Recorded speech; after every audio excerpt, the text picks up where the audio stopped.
মাদানী ভাইয়া ভাইয়া আল্লামা মামুনুল হক হুজুর কি মুক্তি পাইছে? পায় নাই। কি আপনি না কইলেন যে সর্বোচ্চ জায়গায় আপনি কথা বলছেন যে মুক্তি পাইবেন নিশ্চিত, তাহলে মুক্তি পাইলো না কিনলেই? পায় নাই। আল্লামা মামুনুল হক হুজুর মুক্তি পাইতে পাইতেও পায় নাই, কিল্লাই পায় নাই, আমাকে চুল পাকনা মেরে লেগে পায় নাই। তাকে আনার জন্য গাড়ি ঢুকবে, গেট খুইলা দিছে, তখনও তোরা লিল্লাহে তাকবীর বললি, তোরা চিল্লাইলি, তোরা বক্তব্য দিয়ে এক একজন রে খুব বীর বাহাদুর বানাই লাইলি। ফলাফল কি দাঁড়াইলো? হুজুরের মুক্তিটা হইল না। কারা পক্ষ থেকে পরিষ্কার ভাবে বলা হয়েছে ওই জায়গায় মানুষ থাকবে পরিবারের পক্ষ থেকে 15 থেকে 20 জন।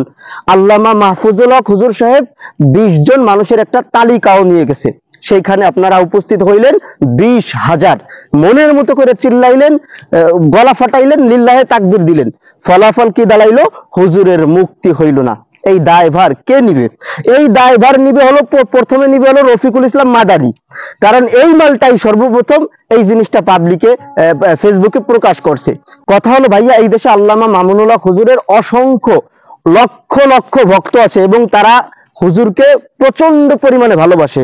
যেমন আমার কথাটাই বলি, যদি কালকে যখন আমি শুনলাম যে হুজুর মুক্তি পাচ্ছে, যদি আমি গাজীপুরের আশেপাশে থাকতাম বা আমি যদি গোপালগঞ্জে এত দূরে না থাকতাম, আমি তো চলে যেতাম, কারণ এরা মামুনুল হক হুজুরকে ভালোবাসে, এরা তো চলেই যাবে, এটা স্বাভাবিক। এই জন্য তো যারা দায়িত্বশীল আছে, যারা দায়িত্বশীলের জায়গা আছে, তাদের তো যত্নবান হইতে হবে দায়িত্বের প্রতি। কেন এই জিনিসটা কেন ফেসবুকে প্রকাশ করা হইলো?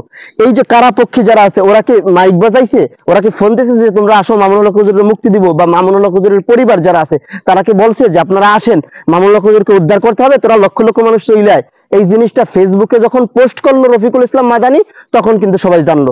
আব্দুর রহিম আল মাদানী যাই ওই জায়গা ফেসবুকেরটা খুলে লাইভ চালু করে দিছে যে হ্যাঁ মামুনুল হক হুজুর মুক্তি পাবে, আমরা চলে আসছি। ওই লাইভ দেখে যারা গাজীপুরের আশপাশে এলাকায় আছে, ওরা কি আর বসে থাকে? ওরা তো দৌড়ে চলে গেছে।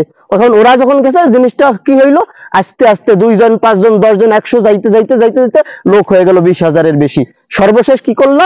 সবাই এত মানুষ দেখে আবার জোশ চাইতে গেল, চিল্লাইলা, মনের মতো লিল্লাহি তাকবীর বইলা, হুজুরের মুক্তিটা হইল না। হুজুরের জেলেও পাঠাইছিস তোরা। হুজুরের মাহফিলে আপনারা যাইয়া কথা বুইঝা না বুইঝা আন্দাজে চিল্লাইয়া গলা ফাটাইয়া পরিবেশটা খারাপ করছেন, আপনাদের কারণে হুজুর গ্রেফতার হয়েছে। 3 বছরেরও বেশি ধরে হুজুর এই যে জেলখানায়। কোনোদিন তো আপনারা এই যে 20,000 30,000 মানুষ কালকে দেখলাম, এত মানুষ তো কোনোদিন দেখলাম না যে হুজুরের মুক্তির জন্য একটা আন্দোলন সংগ্রাম করছে। মানে এই 3 বছর আপনাদের কোনো ভালোবাসা ছিল না, হুজুরের পরিবারের একটা খবর নেন নাই, আর আজকে একেবারে ভালোবাসা উতলায় পড়ছে, নাচতে নাচতে চলে গেছে সাইজে কইছে হালাকদের পর তোকে কি কেউ যাবার কইছে? হালাকু আলারা তোকে লেগে হুজুর জেলে গেছে, তোকে লেগে হুজুর কালকে মুক্তি পায় নাই। আর আমি মনে করি রফিকুল ইসলাম মাদানী সাহেব আর লইতেছে আব্দুর রহিম আল মাদানী সাহেব আর কওমি অঙ্গনের কিছু ইউটিউবার আর যেসব আল্লামারা লাইভ করছেন, আপনারা হলো মানে দায়ী। দায়ভার জিমামূলক ভাই জিজ্ঞেস করছে না যে দায়ভারকে নিবে? দায়ভার নিবে এই আল্লামারা, এদের লাগে হুজুর মুক্তি পায় নাই।